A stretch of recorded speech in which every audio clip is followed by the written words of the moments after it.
What's up, guys? So first of all, how are you finding Brazil? I love it. We actually extended our stay here a couple days so that, like, after the fight, I could just enjoy the beach and enjoy the food and enjoy the weather. It's been beautiful. Is that part a little bit frustrating that you can't really enjoy it until after the fight? No, No. no. I like what I like. I love what I do. I like my job. This is just part of being a professional athlete, and like, it's awesome. I wouldn't trade any of it for anything. I feel like with Jessica, you sort of can predict what you're going to get, right? That she's going to rush forward and try and hit you with some big shots. So does that mean your strategy for this fight is you're going to be the matador to the bull, or do you come out there and meet her in the middle and show her that you're not going to be bullied? I haven't really thought much about what Jessica's going to do, honestly. Like, to me, it doesn't matter what she's going to do. She can play whatever game she wants. She's going to end up fighting my fight. So that's it. Like, I just think about what I'm going to do, to be honest with you.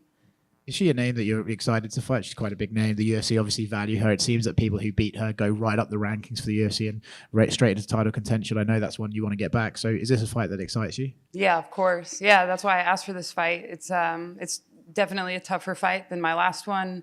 It's like a bigger mountain to climb. It's a bigger bite to chew. So it just presented a whole different style than what Misha presented, and just a different kind of challenge, and it's a hard one, and like that's what I want, so that when I do get back to the title, I'll feel confident and I'll have that experience, and like for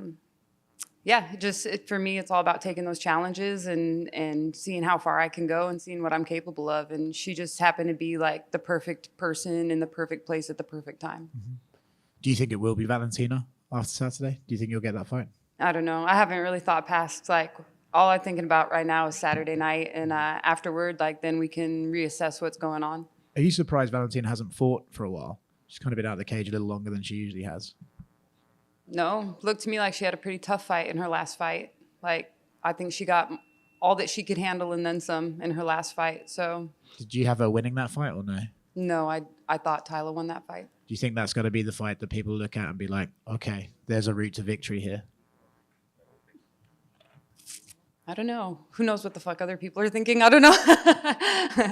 Maybe, but I think it definitely showed that, like, she's human, and so maybe, like, everybody's beatable. Everybody has good days and bad days. Nobody wins forever in this sport. Like, nobody stays undefeated. Nobody wins forever. I mean, there's a couple guys that retired on top and stuff like that, but I just don't think Valentina's any different than any other human being on the planet. She's not going to win forever. She's not going to be the champ forever. Like, yeah, she definitely faced some adversity in her last fight, and I think everybody noticed. Like, what they took away from that, I couldn't tell you, but I think everybody noticed. Cool, thank you. Jessica had some great luck at this arena, taking the belt, sort of resting that fight when some might think that she was losing, and then was able to take it at the very end. Is she the kind of fighter that you have to prepare for her to be dangerous all the way through the fight, or do you envision that she might tire out if you can push your pace that you want to push on her? No, it's the UFC. Like, it's dangerous every minute you're in the octagon. I would never count on, like, somebody gassing out and being like, oh yeah, they're gonna gas. Like, no, this is the UFC. Like, she's going to be at her very best, and she's going to be dangerous every second that we're in there. So I got to be on my A game.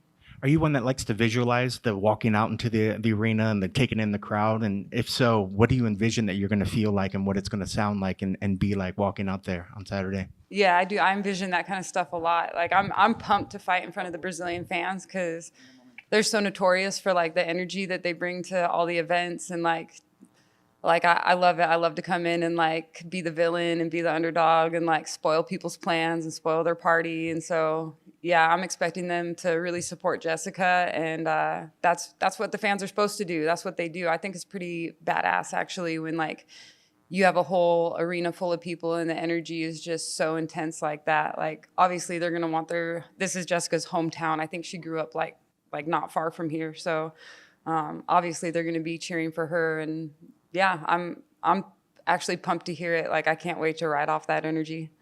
Is it more exciting knowing that you're fighting so close to someone's home? I mean, is it to play the heel, more so than ever before because you are so close to her home? Yeah, it does. It makes it pretty fun for me. I like it. Yeah. And just last one, camp. Did you bring anybody particular in to try to mimic her style? And how was camp for her this week? Camp this- went this great. camp? Yeah, this whole camp was great. I have some really good training partners up in Denver. I work with like some of the best women in the world, some guys too. But yeah, I have a couple of training partners that have given me really good looks for her like size and her style and stuff. And just like really is more about me like practicing what we're going to do, feeling confident in what we're going to do, knowing that I can go out and execute the game plan, and then going out on Saturday night and doing it. And we had a lot of opportunities this camp to practice it and dial it in, and yeah, I feel good about it. Like you said, this is only the second time that you're fighting outside of the U.S. And you're fighting this place like you mentioned, like this wild experience for a fighter. Did you do anything to get ready mentally for this type of environment? Like to come in, do you mean like to come into like a hostile territory? Yeah. No, like nothing too crazy different. I always do like some visualization. I have some like tools that I've picked up over my career that, you know, help keep my mind in a good place. And I would use those tools if I was fighting at home. If I was fighting here, I would use those tools if I was fighting in Alaska. You know, I grew up in Alaska, and like if I were to like fight there, I would still use all those tools to make sure that like my mind and my attitude were all in a good place coming in, you know? So, yeah. Andrade is a top 5 in 2 different divisions, and like you fought recently against Shevchenko, but do you think that getting a big win over her, maybe a finish on Saturday, gets you right back to that position to fight Valentina again? I don't see why not. Valentina was complaining recently about not seeing many fighters call her out. Do you plan on doing that Saturday if you win? Yeah, I haven't even thought about it. Like, we just have to see how the fight goes and see what's going to happen, you know, before we start talking about what I'm going to do afterward. Like, yeah, I don't know what's going to happen after the fight. We just got to get through the fight first.